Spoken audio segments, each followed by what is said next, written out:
A doença do refluxo gastroesofágico é bem comum no Brasil, tanto que não é raro você encontrar alguém na sua vida com sintomas da doença, que pode ir desde o seu vizinho ao ex-presidente dos Estados Unidos e até apresentador famoso de televisão.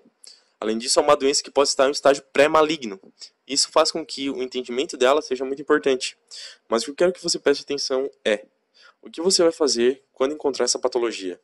Então, basicamente, a doença do refluxo gastroesofágico é causada por o conteúdo ácido do estômago que reflui para o esôfago e que pode causar problemas como uma esofagite, que é a inflamação do esôfago.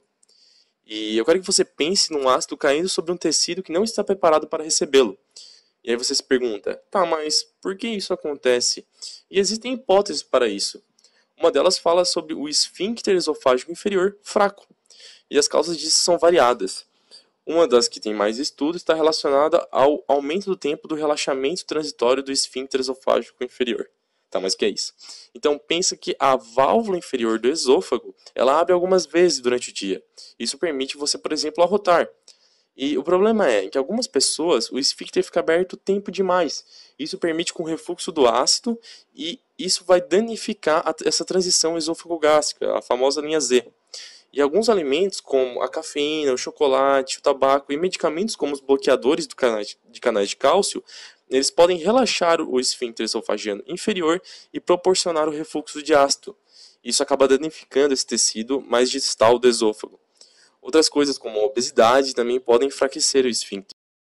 E como é a clínica dessa doença? Então, nesses casos, o paciente vai apresentar sintomas clínicos de doença do esôfago, os chamados sintomas típicos, como a pirose, que normalmente o paciente fala que está com uma dor no peito. Você deve perguntar, por exemplo, se piora ao deitar, e ele até pode relatar que melhora ao ficar de pé. Isso faz sentido, já que a gravidade ela ajuda o ácido que está no esôfago a descer para o estômago e vai causar um alívio desse sintoma. Outra queixa muito frequente é a regurgitação, que é uma sensação de que a comida está voltando para a boca. Esse ácido também pode comprometer o sistema respiratório, já que quando a pessoa deita, ele pode cair nesse tecido e causar problemas, causar inflamação. E os sintomas são atípicos, como a tosse seca, que é uma das causas mais comuns de tosse em jovens. A asma noturna. O paciente tem todos os sintomas de asma, mas só à noite. E outra é a dor no peito, que pode confundir, por exemplo, com um infarto. Então, o que eu quero que você leve de principal dessa aula é que o diagnóstico não é feito com os sintomas. Você não faz o diagnóstico com sintomas. Você faz o diagnóstico tratando o paciente com IBP e fazendo mudanças nos hábitos de vida. E o que são essas mudanças? Por exemplo, comer menos chocolate, comer menos pimenta, beber menos álcool, outras como colocar a cabeceira a 30 graus, não comer muito antes de deitar, ajudam a prevenir os sintomas da doença. Mas lembre-se que o principal e vamos dizer, o super-herói nesses casos é o inibidor de bombas de prótons. Ele que vai fazer a maioria do trabalho.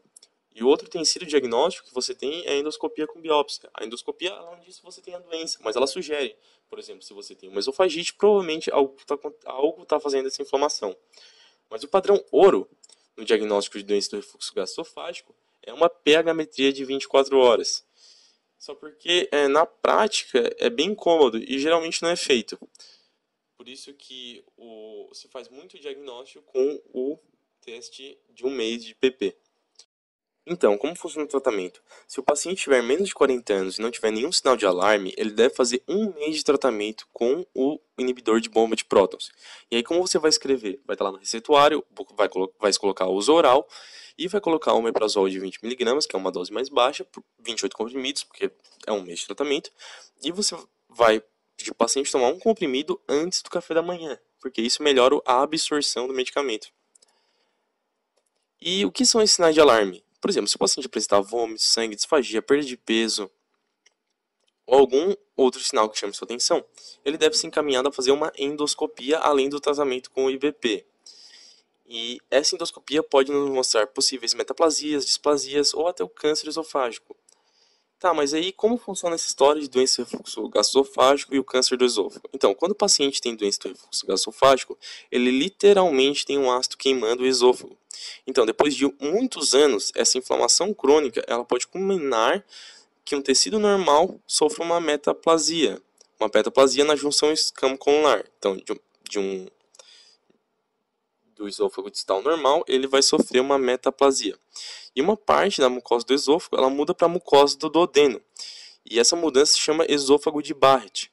Então a pessoa começa a sentir menos dor. Mas é claro, ocorreu uma metaplasia, agora o tecido é intestinal. E o problema dessa mudança é que ela pode acarretar numa displasia. E essa displasia pode levar a um adenocarcinoma. Tá, foi bastante informação, então vamos fazer um exercício para ver se você pegou. Sobre a doença do refluxo gastroesofágico, marca a alternativa incorreta. Então, existe uma associação entre a obesidade e doença do refluxo? Sim, existe, sendo essa mais prevalente e mais frequentemente complicada nos indivíduos obesos. Isso aqui está certo. O relaxamento transitório do esfíncter inferior do esôfago constitui o principal mecanismo fisiopatogênico da doença do refluxo gastroesofágico? Sim, a gente viu que os relaxamentos transitórios eles são a principal causa daquela abertura do esfíncter inferior do esôfago e isso faz com que o ácido reflua do estômago para o esôfago. Não há correlação entre a intensidade da pirose e a gravidade das lesões endoscópicas da doença. Sim, como a gente viu, quando o tecido normal sofre uma metaplasia para o esôfago de Barrett, ele acaba diminuindo a dor do paciente, já que a mucosa, que antes era esofágica, ela se transforma em intestinal. Isso acaba aliviando a dor, porém a gravidade aumenta. Então essa está certa. A presença de pirose e regurgitação ácida tem alta especificidade para o diagnóstico. Sim, ela tem alta especificidade, porém ela não faz diagnóstico. Lembra que o diagnóstico é feito com 1 mês de teste terapêutico. Todos os episódios de refluxo gastroesofágico são patológicos? Não, não são todos, então essa está errada.